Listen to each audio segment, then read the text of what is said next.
सूरज की पहली किरण जैसे ही शांतिपुर गांव की मिट्टी पर पड़ती, पूरा गांव एक खास खुशबू से भर जाता।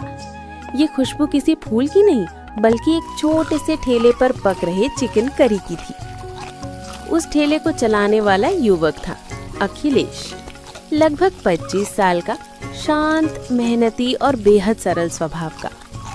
उसकी आंखों में हमेशा एक सुकून रहता था, जैसे वो किसी बड़े मकसद के लिए काम कर रहा हो। अखिलेश हर सुबह 4 बजे उठता, नदी पर जाकर पानी भरता, फिर अपनी छोटी सी झोपड़ी में कोयले का चूल्हा जलाकर मसाले भूनता। हल्दी, धनिया, लाल मिर्च और घर में ही बने गरम मसाले की खुशबू उसके घर को मंदिर जैसा पवित्र बना देती। करी पक जाती और फिर आता उसका मुख्य काम, 10 रुपए में चिकन करी परोसना।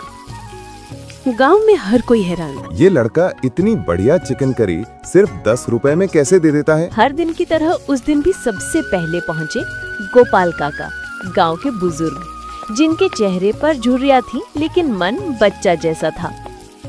काका ने हंसते हुए कहा, अखिलेश बेटा, आज फिर 10 रुपए में चिकन। देख कहीं तू घाटे में तो नहीं जा रहा। अखिलेश मुस्कुराया। काका, आपका आशीर्वाद मेरे लिए लाखों का है। बस खाइए और दुआ दीजिए, बाकी सब मैं संभाल लूंगा। अरे बेटा, एक बात बताओ, इतनी सस्ती क्यों देते हो? क्यों सभी को खिलाते रहते हो? अखिलेश ने सिर झुकाते हुए कहा, काका, कुछ काम खुशी देने के लिए किए जाते हैं, ना कि पैसा कमाने के लिए। काका समझ न पाए लेकिन चुप रह गए। उसी भीड़ में खड़ा था गांव का सबसे चालाक आदमी मोहनलाल। वो अखिलेश को हर दिन भीड़ में घेरा देख जलता रहता था। उसको लगता था कि अखिलेश बेवकूफ है। उसने सोचा, अगर मैं इसका नुस्खा सीख लूं और 10 की जगह 60 रुपए में बेचूं, तो मैं तो माला माल हो जाऊंगा। वह चालाकी से बोला, अखिलेश भाई, आपकी चिकन तो कमाल है, जरा इसकी रेसिपी बता दोगे? अखिलेश ने शांतिपूर्वक कहा। मोहनलाल, खाना खाना हो तो 10 रुपए दो, नुस्खा जानना हो तो माफ करना, मैं नहीं बता सकता। मोहनलाल का गुस्सा बढ़ गया, दिमाग में लालच और जलन भर गए।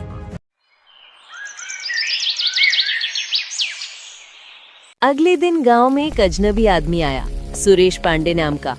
उसने ठेले के पास आकर ऊंची आवाज में कहा, 10 रुपए में चिकन? ये जरूर खराब होगा, सड़ा हुआ चिकन होगा, तभी इतना सस्ता बेच रहा है। लोगों में डर फैलने लगा।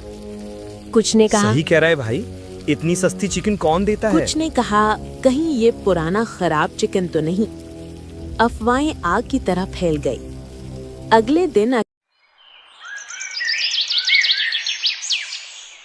अखिलेश रोज की तरह ठेला लेकर आया, लेकिन एक भी ग्राहक नहीं आया। पूरा दिन वो कुर्सी पर बैठा रहा। चिकन की खुशबू उड़ती रही, पर गांव में किसी ने न खान लिया न पास आया। शाम तक उसके चेहरे पर मायूसी थी। तभी आया उसका सबसे करीबी दोस्त राजू। राजू ने कहा, कोई बात नहीं भाई, मैं हूँ ना, चल देना 1 प्लेट। अखिलेश की आंखें भर आईं। उसने राजू को अपने हाथ से भरपूर चिकन परोसा। राजू ने कहा, तू चिंता मत कर, सच को कोई रोक नहीं सकता। अगले दिन गांव के मुखिया धर्मवीर प्रधान ने पंचायत बुलाई। मुखिया बोले, अखिलेश, गांव में अफवाहें फैल रही हैं कि तू खराब चिकन खिलाता है। ये 10 रुपए वाली चिकन करी का सच पता? गांव वाले चिल्लाने लगे। हाँ, कैसे 10 रुपए में दे सकता है? कहीं बीमार मुर्गे तो नहीं लाता? अगर कुछ हुआ तो? शोर बढ़ता गया। सही आदमी पर पहले शक करना आसान होता है। अखिलेश खड़ा हुआ और धीमी आवाज में बोला, अगर आप सब सच जानना चाहते हैं तो सुनिए। सब शांत हो गए। अखिलेश ने कहा, 5 साल पहले मैं शहर में एक ढाबे में काम करता था। वहाँ ढाबा मालिक मुझे रोज मारता था, गाली देता था, लेकिन मुझे नौकरी की जरूरत थी, इसलिए सहता था। गांव वाले ध्यान से सुन रहे थे। एक दिन मालिक ने मुझसे कहा, अखिलेश, अगर कभी मेरे साथ कुछ हो जाए तो गरीबों को खिलाना। मैंने भूख देखी है, वादा कर तू भी किसी को भूखा नहीं रहने देगा। सबके चेहरे बदलने लगे। अखिलेश बोला, कुछ महीनों बाद एक एक्सीडेंट में मालिक की मौत हो गई। मरने से पहले वो मुझे अस्पताल में बुलाकर एक बैग दे गया, जिसमें उसकी सारी बचत थी। अखिलेश की आंखों में आंसू आ गए। उस दिन मैंने कसम खाई कि मैं गरीबों को कम दाम में खाना खिलाऊंगा, 10 रुपए की चिकन करी उसी वादे की निशानी। पूरा गांव स्तब्ध हो गया। इतने में राजू बोला, और ये अफवाह किसने फैलाई? किसने कहा कि चिकन खराब है? कई लोगों ने सुरेश पांडे की ओर इशारा किया। फिर पता चला कि मोहनलाल ने पैसों का लालच लेकर उसे उकसाया था। गांव वाले गुस्से से बोले, अरे मोहनलाल, तूने ऐसा क्यों किया? मैं बस इसका नुस्खा चाहता था ताकि महंगे में बेचकर कमाई करूं। गांव वाले बोले, तुमने गांव को बदनाम किया। मोहनलाल शर्म से जमीन में बैठ गया।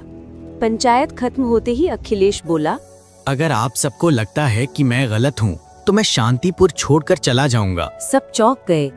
गोपाल काका रो पड़े। नहीं बेटा, तू नहीं जाएगा। महिलाएं बोली, तुमने हमारे बच्चों को खिलाया है। राजू ने कहा, जाएगा तो गांव की इंसानियत भी चली जाएगी। लेकिन अखिलेश ने कहा, जिस गांव में मेरी नीयत पर शक हो वहाँ रहना मुश्किल है। और रात में ही वो अपना सामान लेकर गांव से निकल पड़ा।